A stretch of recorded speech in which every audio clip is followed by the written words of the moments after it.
আমি গড়েশ্বৰ উন্নয়ন কমিটি আৰু গড়েশ্বৰ মহকুমা দাবী সমিতিৰ তৰফৰ পৰা প্ৰথমতে আমি সাংবাদিক সকললৈকে আমি ধন্যবাদ জ্ঞাপন কৰিছোঁ। ইয়াত আজি বিভিন্ন মিডিয়া বা চেনেল উপস্থিত আছে। আমি ইয়াৰ যোগেদি এইটো কথাই ক'ব বিচাৰিছোঁ যে আমাৰ বহু বছৰীয়া দাবী যি মহকুমা আছিলে, মহকুমাৰ পৰা আমি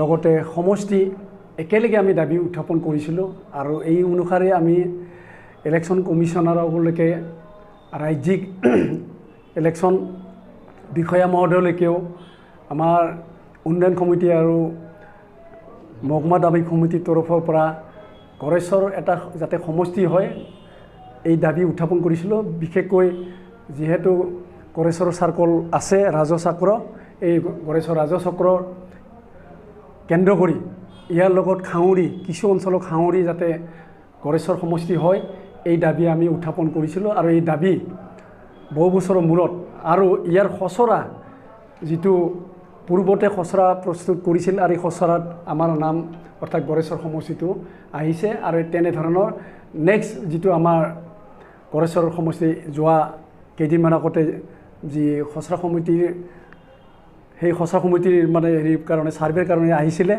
অসমত, তেওঁলোককো আমাৰ ফালৰ পৰা এইটো মানে ক'ব লাগিব, বিশেষকৈ কোঅৰ্ডিনেশ্যন কমিটি তাৰ যোগেদি গড়েশ্বৰৰ মানে যিটো সংযোগ গড়েশ্বৰ সমষ্টিৰ লগত যিটো সংযোগ কৰিবলগীয়া গাঁও বা কৰ্তন কৰিবলগীয়া গাঁও সেই সম্পৰ্কত ইতিমধ্যে লিখিত আকাৰে দিয়া হৈছিলে। আৰু এই কেন্দ্ৰ কৰি গড়েশ্বৰ সমষ্টি দাবী সমিতি এটা গঠন কৰা হৈছিলে। মাননীয় আমাৰ সভাপতি বৰাকান্ত ব্ৰহ্মদেৱ আছে আমাৰ মাজত।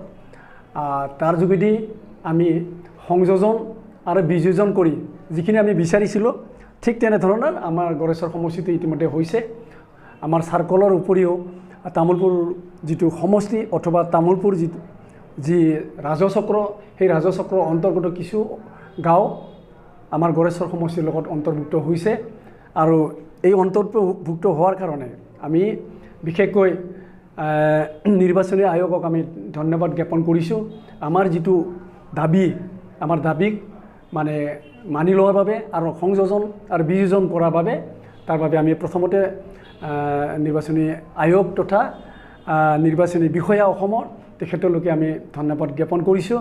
আৰু লগতে ইয়াৰ লগত নিশ্চয় চৰকাৰৰ কিছু মানে ক'বলগীয়া থাকে, চৰকাৰৰ পৰামৰ্শ দিহা পৰামৰ্শ থাকে, নিশ্চয় সেই পৰামৰ্শ তেওঁলোকে চাগে দিছে। তাৰ বাবে আমি অসম চৰকাৰৰ মানে হিমন্ত বিশ্ব শৰ্মাকে কেন্দ্ৰ কৰি অসম চৰকাৰ তথা BTC ফালৰ পৰা যিহেতু সমষ্টি কিছু দাবী কৰা হৈছিলে, তেনেধৰণৰ সেই দাবী কেন্দ্ৰ কৰি আমি যি দাবী মানে কি হৈছে পূৰণ কৰিছে, সেই তাৰ বাবে আমি BTC কৰ্তৃপক্ষ তথা চিফ মাননীয় প্ৰমোদ বৰদেৱকলৈকেও আমি মানে ধন্যবাদ জ্ঞাপন কৰিছোঁ।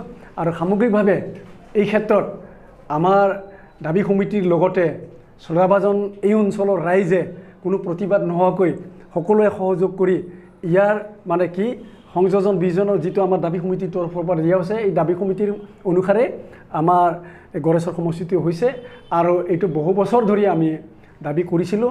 মাননীয় আমি হৰিচৰণ ডেকাদেৱক আমি পাহৰিব নোৱাৰোঁ, মাননীয় আমাৰ থানেশ্বৰ বড়ো ছাৰক আমি পাহৰিব নোৱাৰোঁ, কাৰণ তেখেতসকলে পৰামৰ্শ দিছিলে। আৰু এই পৰামৰ্শ অনুসাৰে আমি অসম চৰকাৰৰ তথা অসমৰ যিটো নিৰ্বাচনী বিষয়া তেওঁলোকলৈকে আমি স্মাৰকপত্ৰ প্ৰদান কৰিছিলোঁ। আৰু সেই অনুসাৰে আমাৰ খচৰাত আহিছিলে আৰু খচৰাৰ পিছত এইবাৰৰ যিটো মানে ফাইনেল, সেই ফাইনেলতো এইটো আহিছে। তাৰ বাবে সকলোলৈকে আমি আমাৰ গড়েশ্বৰ উন্নয়ন কমিটি আৰু গড়েশ্বৰ মহকুমা দাবী সমিতিৰ তৰফৰ পৰা আমি ধন্যবাদ জ্ঞাপন কৰিছোঁ। আৰু এইটো আমি উল্লেখ কৰিম যে সমষ্টিটো হ'ল, কিন্তু সমষ্টিটো হোৱাৰ লগে লগে সমষ্টিত যিহেতু বিভিন্ন আওপকীয়া মানে ঠাইবিলাক আমাৰ ইয়াত সন্নিৱিষ্ট হৈছে, এই আওপকীয়া ঠাইসমূহৰ লগত যাতে সংযোগ ঘটোৱাৰ কাৰণে বাট পথ মানে যিটো ব্যৱস্থা, সেই ব্যৱস্থা যাতে BTC চৰকাৰ তথা অসম চৰকাৰে ইয়াক মানে সংযোগৰ ব্যৱস্থা সুচাৰু ৰূপ মানে এটা ৰূপ দিয়ে, সেইটো আমি দাবী উত্থাপন কৰিম। কাৰণ নহ'লে আমি যেনেকৈ মানে গড়েশ্বৰ সমষ্টি ৰঙিয়াৰ পৰা ওলাই অহাৰ কাৰণে আমি দাবী উত্থাপন কৰিছিলোঁ, অন্যথা অন্য যিবিলাক গাঁও সন্নিৱিষ্ট হৈছে তেওঁলোকেও মানে তেনেধৰণৰ গড়েশ্বৰ পৰা ওলাই যোৱাৰ কাৰণে দাবী উত্থাপন হ'ব। সেইকাৰণে সেইটো যাতে সমস্যা হেৰি নহয়, তাৰ বাবে চৰকাৰলৈকে আমাৰ দাবী থাকিব, অনুৰোধ থাকিব, যাতে ৰাস্তা পদূলি লগতে বিভিন্ন হয়তো কাৰ্যালয়, অফিচ আদালত এইবিলাক যাতে আৰু গড়েশ্বৰ অঞ্চলৰ যিটো সমষ্টিৰ উন্নয়ন, সেই উন্নয়নৰ দিশত যাতে চৰকাৰে আৰু BTC কাউন্সিলে, পৰিষদে যাতে ব্যৱস্থা গ্ৰহণ কৰে, তাৰ বাবে আমি দুয়ো পক্ষকে আমি অনুৰোধ জনাম। আৰু পিছলৈকে যদি আমাৰ মানে সেইবিলাক যদি সমাধান হয়, আমি দাবী উত্থাপন কৰিবলৈও বাধ্য হওঁ। গড়েশ্বৰ মহকুমা দাবী সমিতিৰ পৰা আমাৰ বৰ্তমান অসম চৰকাৰ তথা BTR চৰকাৰলৈ বিশেষকৈ প্ৰমোদ বড়োলৈ বিশেষ ধন্যবাদ থাকিল। কাৰণ যিটো আমাৰ কামৰূপ জিলা পুনৰ আমি ঘূৰাই পালোঁ, আৰু লগতে বহুত দিনে আমাৰ যিটো দাবী গড়েশ্বৰ অঞ্চলৰ গড়েশ্বৰ সমষ্টি হোৱাৰ কাৰণে আমি দাবী কৰি আছিলোঁ, আৰু সেই সমষ্টিটো তেখেতসকলে পূৰ্ণ কৰিলে।